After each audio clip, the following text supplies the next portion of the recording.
Hi, I wanted to share some thoughts on a different formation than the standard 4-3-3 and its variants like 4-2-3-1, 4-1-4-1 that might be of benefit to certain developing club and high school teams with young players in particular if your attack is a little bit stagnant and you're struggling to fill those 4-3-3 roles with your given personnel.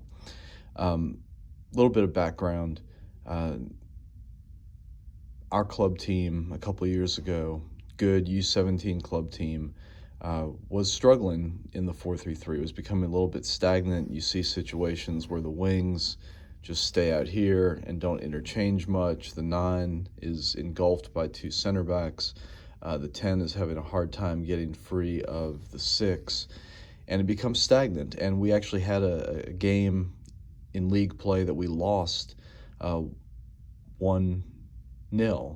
and we shouldn't have lost it. We just weren't very good that day, but we were stagnant. We were impatient. The other team was kind of bunkered in. We resorted to a lot of long shots, and we just didn't break them down, and they were able to cheese one late on the counterattack. And so the next week in training, we shifted to a 4-2-2. The following weekend, we put up 6. We made a run through league play, through state cup, put up 4 in a playoff game against a rival. We won 4-0. And we put up 3 in the final against a very good team. Unfortunately, it was their day. They had one just fantastic pinpoint cross. We had a little bit of keeper error, and it was uncharacteristic of us, but we gave up 5 and actually lost 3-5. But they were a very good team. They were bigger, faster, and they deserved it. But the point of the system change is to wake your players up, get mobility, get a better fit for your personnel.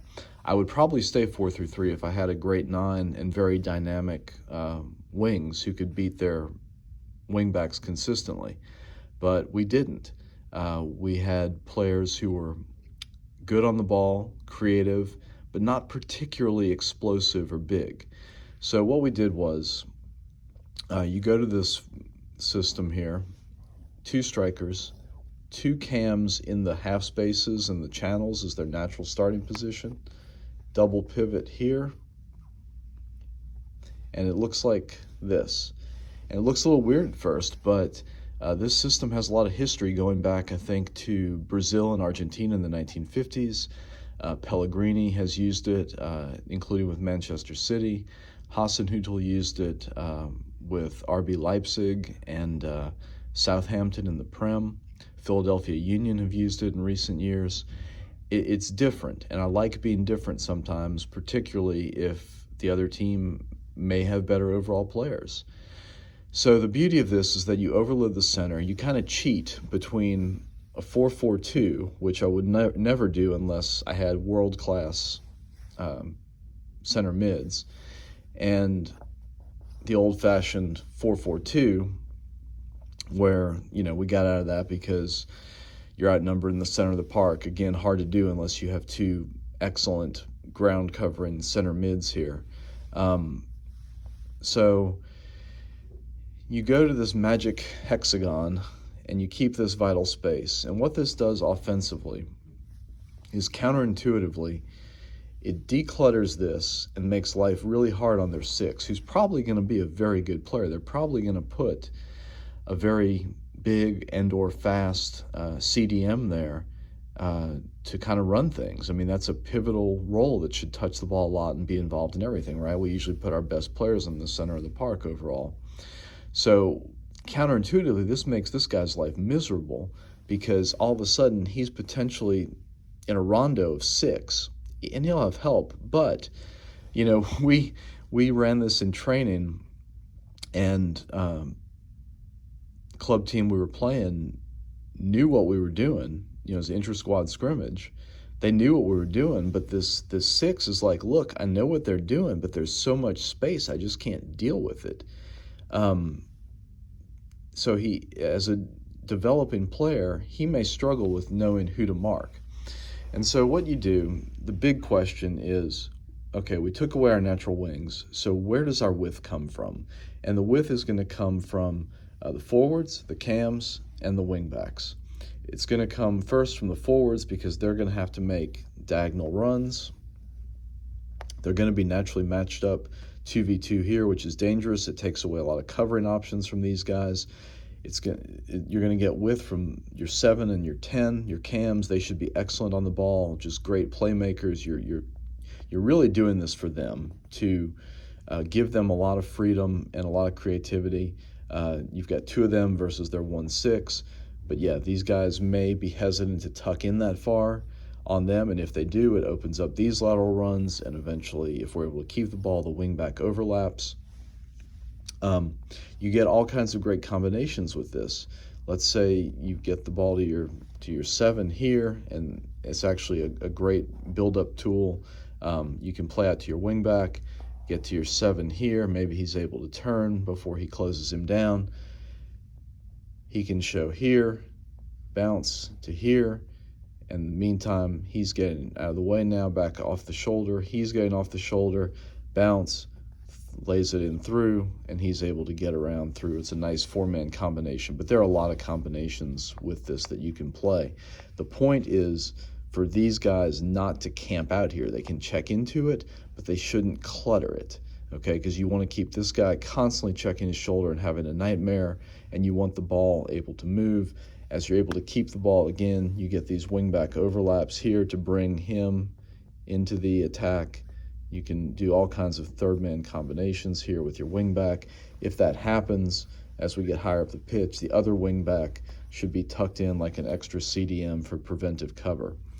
All right, so that's basically the attack. The main principles are double pivot. You're safe and familiar in the back because of your double pivot with your 6 and your 8. The secret is the magic hexagon, and the secret is the magic hexagon with your guys leaving their 6 without a natural mark. Lots of space here to play through. Defensively, no worries, right? Because we've got our back line of 4. We've got our double pivot, just like 4-2-3-1. The 7 and the 10 are going to be naturally responsible for the ball out to there, so he just goes and closes him down. He cuts the field in half. He drops on their 6. He squeezes over. These guys are marked up here. So no worries there. If they are able to keep the ball and they're good, they're able to knock it around, bring it in to the middle and final third, then we just close in our 2 banks of 4. One of these guys can drop on their 6. Okay. And now we're in a very familiar 4-4-1-1, just like the 4-3-3 becomes. No worries there. If we are better and more aggressive and we don't want a middle block and we want to win the ball higher up the pitch, as they play out, this is the beautiful thing about this system, similar to a 4-4-2 diamond, which will have a similar trapping mechanism.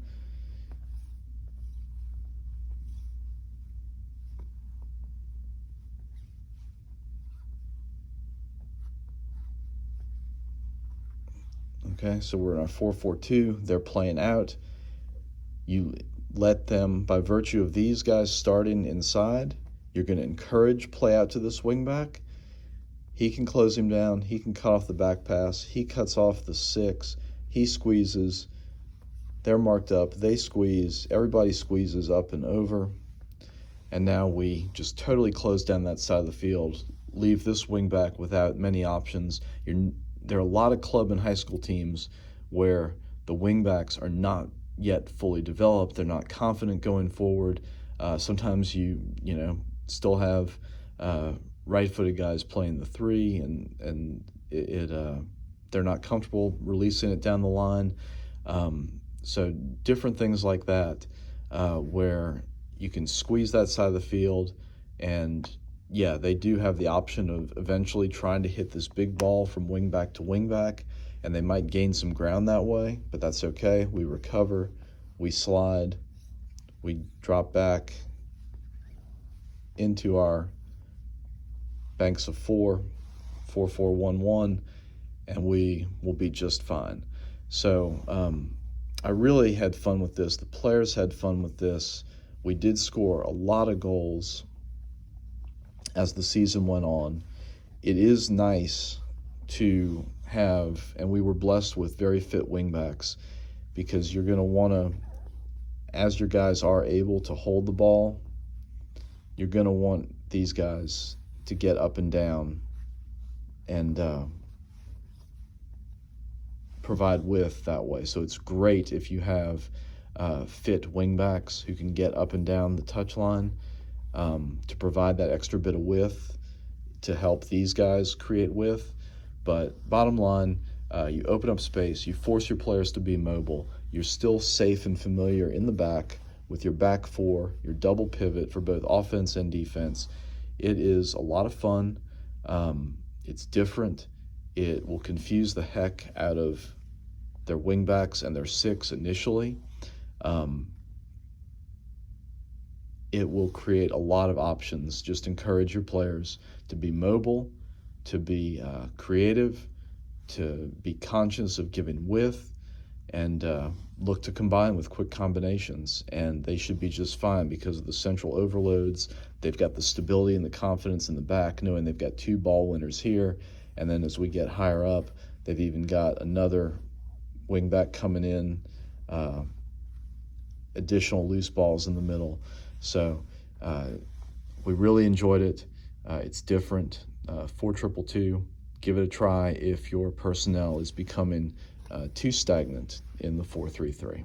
Hope you enjoyed it. Thanks.